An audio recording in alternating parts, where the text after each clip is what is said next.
Pastor David Poyong Cho. Como experimentar Deus diariamente? Alguns anos atrás, eu viajava por vários países. Em certo país, preguei cerca de 30 vezes a grupos que contavam com um total de mais de 25 mil pessoas. Embora alguma destas reuniões tivessem resultados espirituais duradouros, fiquei grandemente perturbado pela condição da maioria das igrejas nesse país. Havia muitas igrejas lindas, mas aos domingos quase todas encontravam-se vazias. Até mesmo os crentes que iam à igreja pareciam inquietos e desambientados, mais como um grupo de órfãos que uma família de crentes. Muitos desses crentes eram gente boa, mas seu conhecimento da vontade de Deus para suas vidas era limitado, e sua alegria parecia ainda menor. Haviam parado de permitir que Cristo vivesse e vibrasse em suas lidas diárias. Perderam de vista a necessidade de experimentar a Deus diariamente. Uma vez que Deus não era uma realidade vibrante em seu viver diário, todos os problemas pareciam maiores. Não estavam continuamente sintonizados com a voz que lhes daria a direção correta. Iluminavam suas vidas cristãs com uma lâmpada de 40 watts.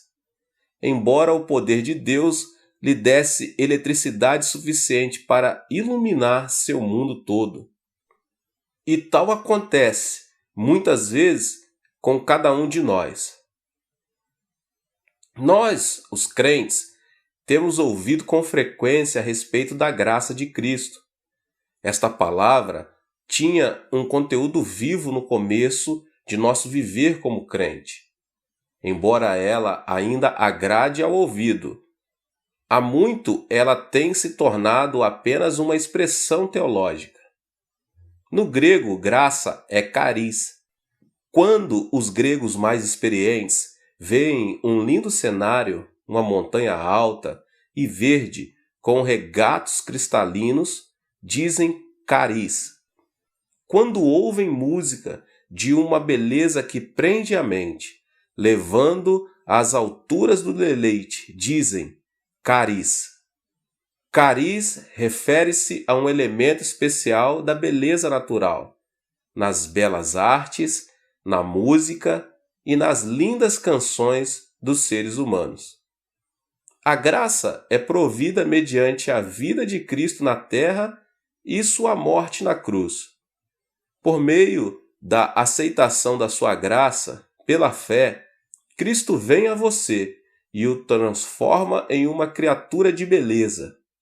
Ele muda o seu caráter e, à medida que você lhe permite, ele cria e desenvolve em você uma linda e nova personalidade. Ele pode tornar lindo o seu lar. Ele pode tornar maravilhosa a sua vida. Em Efésios 1:6 lemos: a riqueza da sua graça, que Deus derramou abundantemente sobre nós. Esta é uma graça que não deve ser experimentada apenas uma vez em sua vida, mas em muitas ocasiões. Cerca de 20 anos atrás, minha sogra e eu visitamos uma das piores casas que já vimos. A família que aí residia tinha 10 filhos, mas era destituída de posses materiais. O pai era alcoólatra. Este homem, em certa época, também havia sido viciado em narcótico. Um sobrinho seu, presidente de uma das melhores faculdades médicas da Coreia, fez tudo o que encontrava ao seu alcance para curar o vício do tio, mas não conseguiu. Pôde apenas levá-lo ao modificar o hábito, passando de narcótico para o álcool. Esta mudança, contudo, acarretou uma situação pior. Seu tio, pai de 10 filhos, com o tempo, tornou-se alcoólatra crônico. Bebia desde cedo até tarde da noite. Seus filhos engraxavam sapatos, tentando ganhar dinheiro suficiente para sustentar a família. mas o pai tirava todo o dinheiro que eles ganhavam para comprar bebida em vez de alimento. O dinheiro que o pai porventura ganhava também era usado para o álcool. Sem dinheiro, a família toda vivia como mendigos. Quando tive a oportunidade de falar com a esposa dele a respeito da vida em Jesus Cristo, ela encontrava-se muito triste. Estava magra por causa da má nutrição. Tinha problemas cardíacos e dores estomacais. E seu estado mental era de profunda depressão. Enquanto falava com ela, ela não queria me ouvir. "Quero morrer", respondeu ela. "A melhor coisa que poderia acontecer comigo é a morte. Por causa do amor que tenho à minha família, não cometerei o suicídio. Senhor, seja bom para comigo. Por favor, por que não me mate?" "Eu não vim aqui com a finalidade de matá-la", disse eu com firmeza. "Vim aqui para falar-lhe da graça de Jesus Cristo." "Mas ir para o céu não me importa", respondeu ela. "Não me preocupo com o inferno.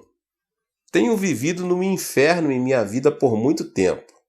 "Irmã", desafiei-a, "gostaria de ver sua vida mudada? Gostaria de ver seu marido transformado? Gostaria de ver Cristo entrar em seu lar e torná-lo um lugar belo?" "Ah, isso não é possível", exclamou ela. E respondi: "Jesus Cristo veio a fim de dar-lhe sua graça, um dom, e para ganhá-lo você não precisa pagar nada. Ele disse que sua graça seria suficiente para suprir todas as necessidades. Cristianismo é mais que belos ensinos, mais que mera religião. Quando a pessoa se torna crente, Jesus Cristo entra em sua vida e dá-lhe sua graça. Ele a torna linda." Ela ouviu minhas palavras com interesse e começou a ir à igreja. Logo saiu de sua depressão. Deus curou-lhe as dores estomacais e os problemas cardíacos. Ela decidiu ser crente e tornou-se uma pessoa linda. Sua personalidade foi transformada pelo poder de Cristo. Desta época em diante, minha sogra e eu oramos com ela para que seu marido fosse liberto do alcoolismo. Todos os que ouviam falar que estávamos orando por seu marido riam-se de nós.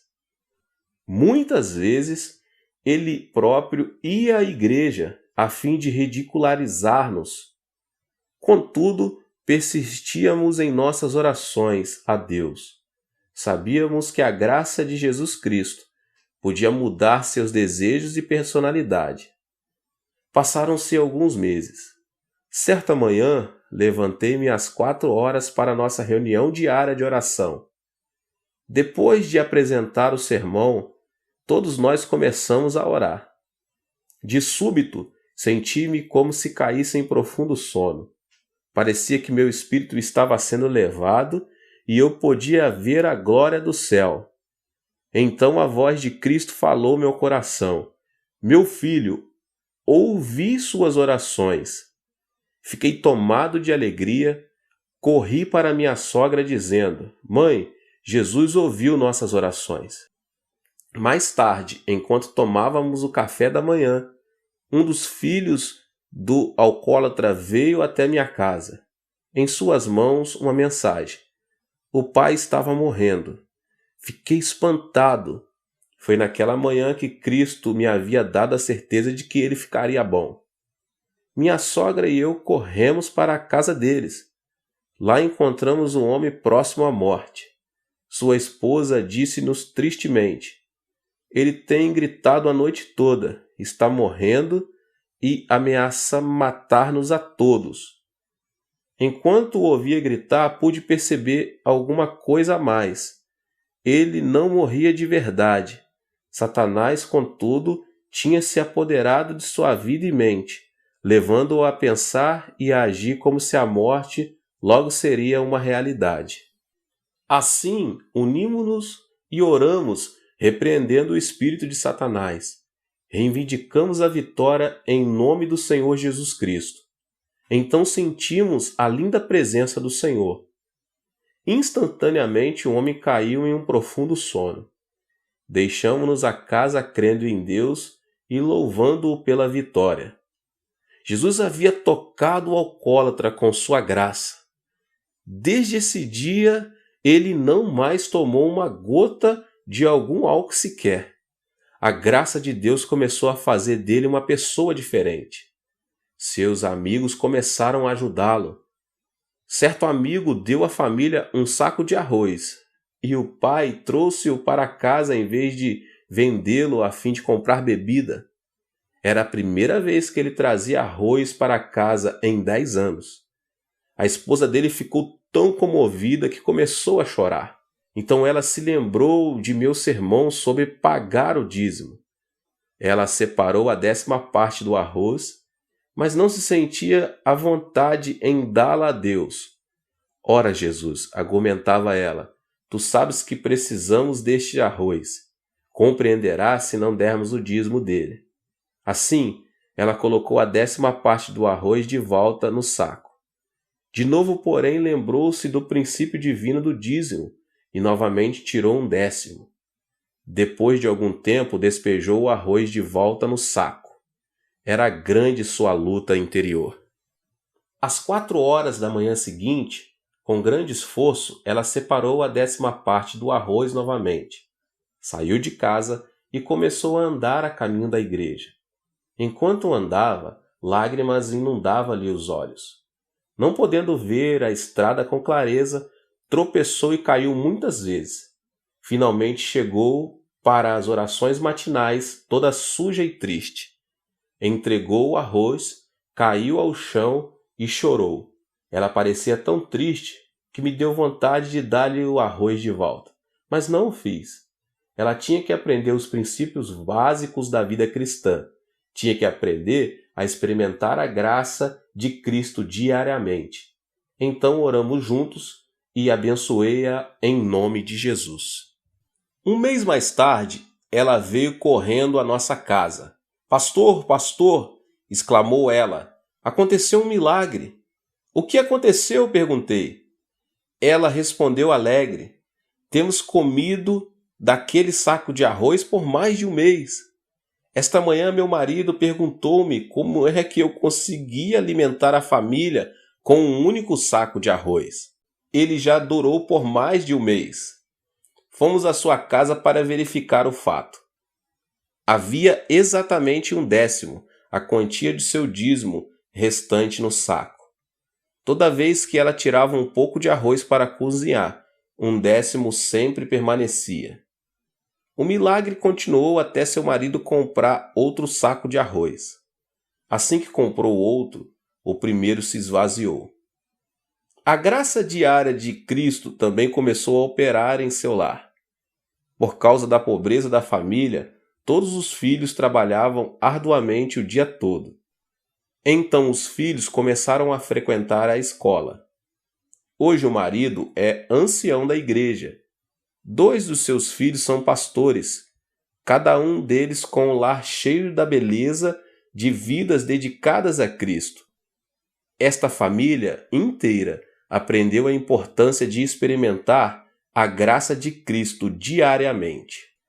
Há 4 palavras na língua grega para expressar diferentes tipos de amor. Uma palavra é eros.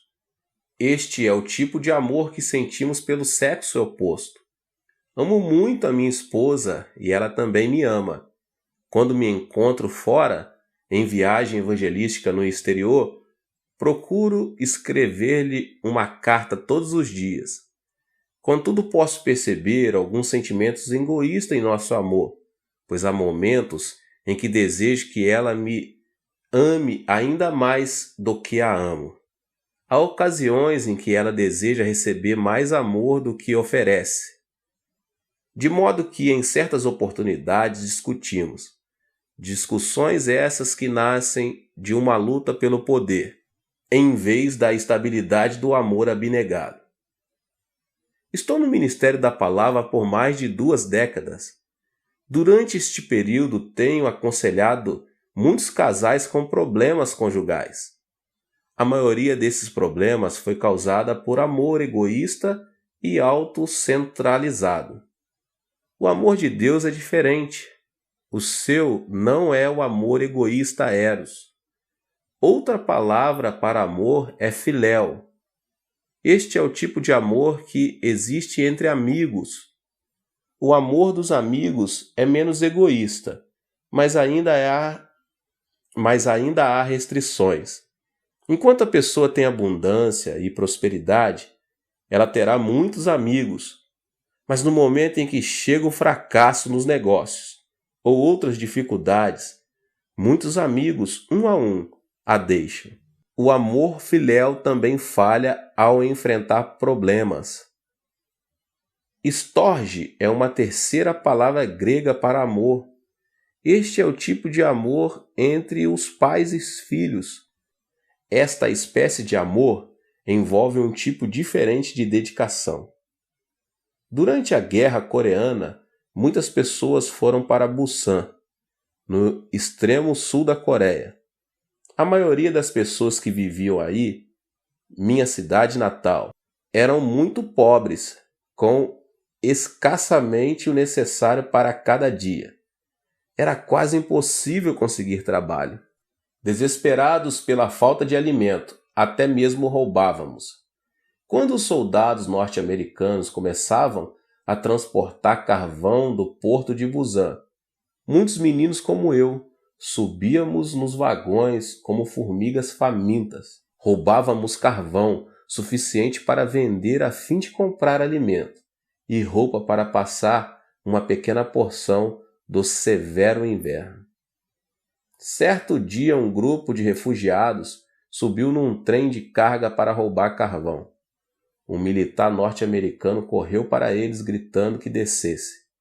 Apavorados, pularam fora do trem. Um menino de 7 anos de idade encontrava-se no grupo que fugia.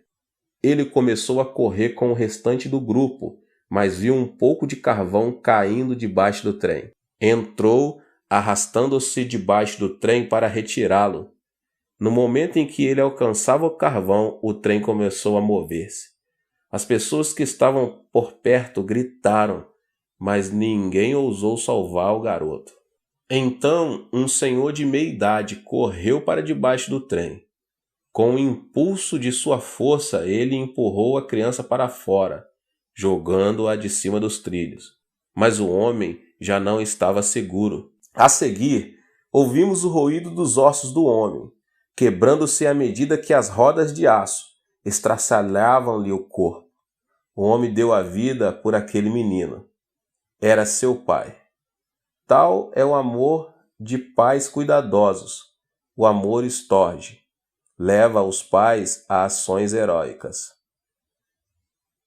É um maravilhoso tipo de amor, mas ele também tem seus limites. É um amor limitado aos pais e aos filhos. Na língua grega, o amor de Deus é ágape. Ágape é diferente de eros, diferente de filéu e diferente de storge. Ágape é um amor incondicional, o amor de Deus mostrado mediante a vida de Cristo e de sua morte na cruz do Calvário. Deus não nos ama porque podemos dar-lhe algo de volta. Ele não nos ama porque podemos passar horas alegres de amizade com Ele. Ele não nos ama porque tenhamos alcançado algum ponto de perfeição humana. Deus nos ama sem condições. Deus é amor e é de sua natureza amar. Cristo viveu uma vida sem pecados e de livre e espontânea vontade sofreu a morte de torturas de um criminoso por causa do amor ágape. Cristo sofreu na cruz a morte que era nossa.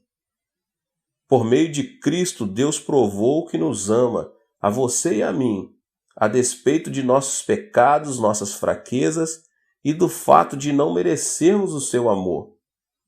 Se você colocar sua fé em Deus, Ele pode purificá-lo dos seus pecados e conceder-lhe o perdão.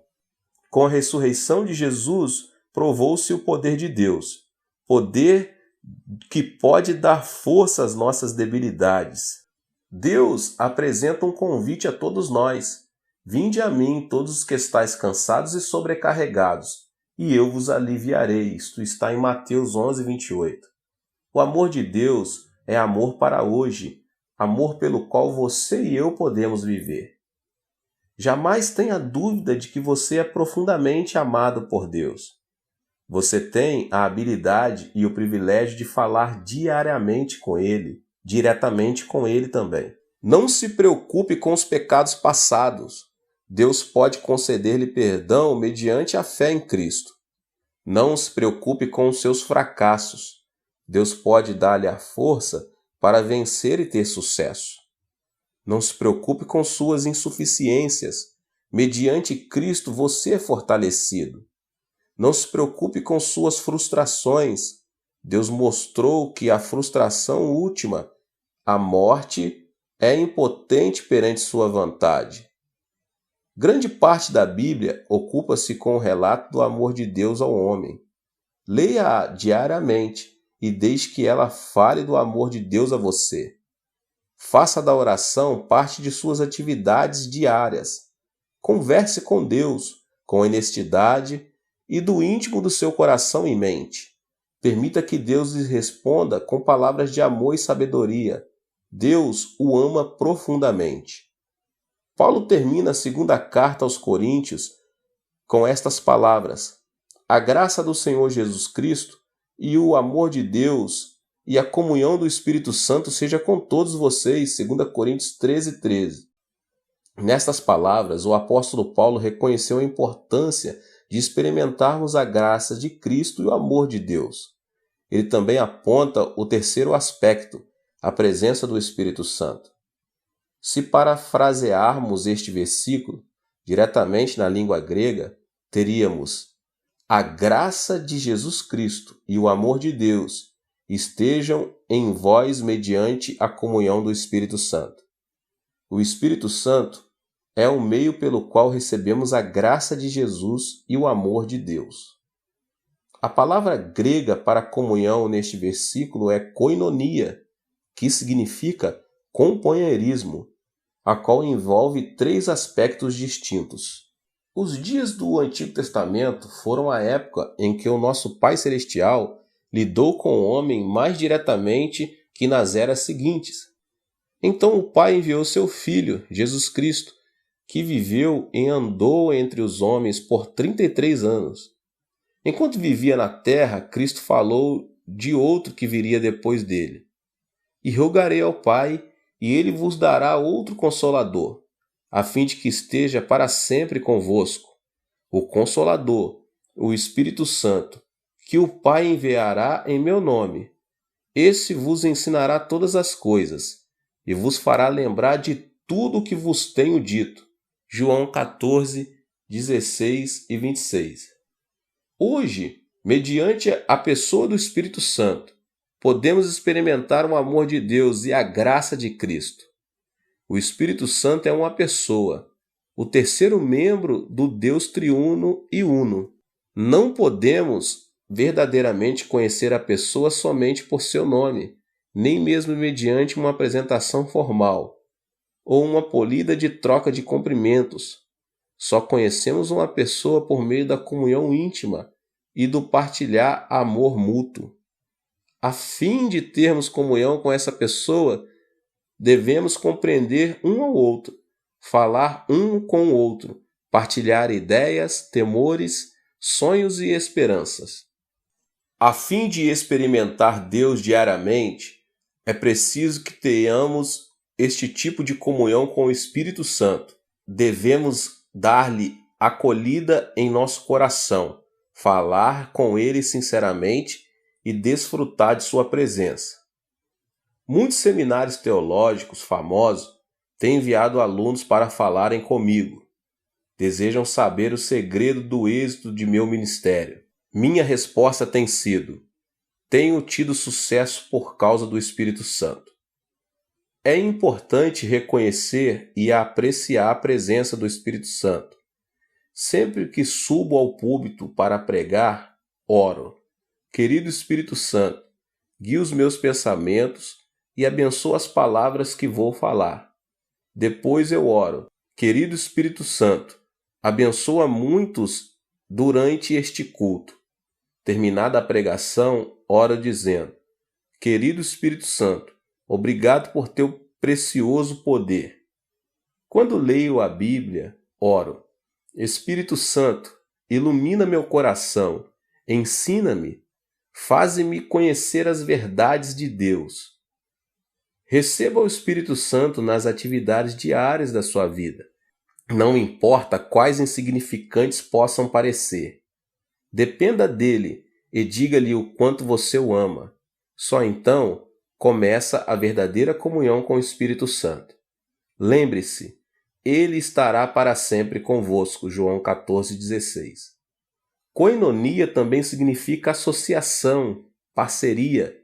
Sem o Espírito Santo como nosso sócio, jamais poderemos realizar nada de grande para Deus. Esta é uma das razões principais porque muitas igrejas tornam-se vazias e por este motivo que muitos jovens estão saindo da igreja.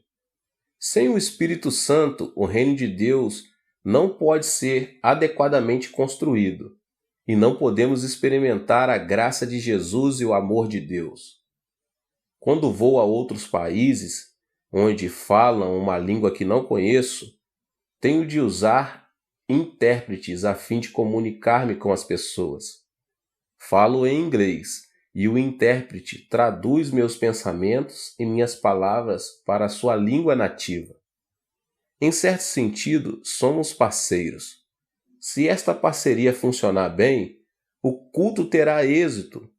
Se nossa parceria for rompida, as pessoas que nos ouvem não compreenderão a mensagem e o culto será um fracasso. Você já parou para pensar que pode ter existido fracassos espirituais em sua vida de fé? Fica a imaginar porque há pouco êxito em sua vida de oração? Você sabe por que os milagres não são abundantes em seu andar cristão? É porque você tem falhado em sua associação diária adequada com o Espírito Santo.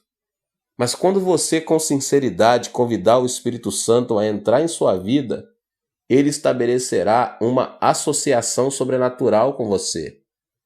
Você então terá parceria no negócio de construção do reino de Deus. O Espírito torna-se seu sócio majoritário. Você passa a ser o sócio secundário. Se você não der ouvidos ao sócio principal, terá fracasso no construir o reino de Deus. É preciso que você peça que o Espírito Santo seja seu sócio principal. Ele tem estado com vocês, mas tem sido negligenciado, tem sido maltratado. Você deve dar-lhe boas-vindas e convidá-lo a entrar em sua vida cristã como sócio principal. Ele orará por você. Ele orará por meio de você. Ele viverá em você e negociará com você, tornando sua vida um êxito. O Espírito Santo deseja construir o reino de Deus mediante você. Ele deseja dar-lhe o poder de Deus que somente uma associação profunda com ele pode desenvolver. Koinonia propõe transporte. Transporte é um serviço de que todos nós necessitamos. Quando a pessoa desejar ir a outro país, geralmente vai de avião, de trem ou de carro. Até mesmo nos supermercados vemos os resultados do transporte. O alimento e legumes que aí se encontram foram trazidos de lugares distantes, e o transporte desses bens enriquece-nos a vida. A maioria de nós lembra-se da pessoa que nos trouxe muitas coisas que desejamos e de que precisamos, o transportador. Ele já nos trouxe de tudo, desde alimento até aparelhos de televisão. Embora em geral ignoremos a sua importância, ele nos trouxe coisas que tornaram nossa vida mais agradável. Em certo sentido, o Espírito Santo é o transportador de Deus. O Espírito Santo transporta a graça de Jesus Cristo e o amor desde o trono celeste até nosso coração, lar e igreja. O Espírito Santo também leva nossas orações ao trono de Deus.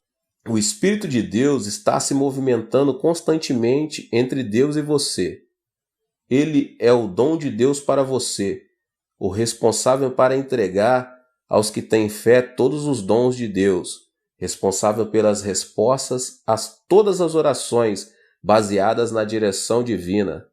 Ele tem deleite em suas responsabilidades, pois é seu desejo obedecer à ordem do Pai. Para uma vida cristã de poder, é preciso que você experimente a Deus diariamente. Jesus Cristo deu-lhe a graça que o torna lindo. No termo cuidado de Deus, ele lhe deu o amor pelo qual viver. Mediante a comunhão com o Espírito Santo e a graça de Cristo, o amor de Deus pode ser seu.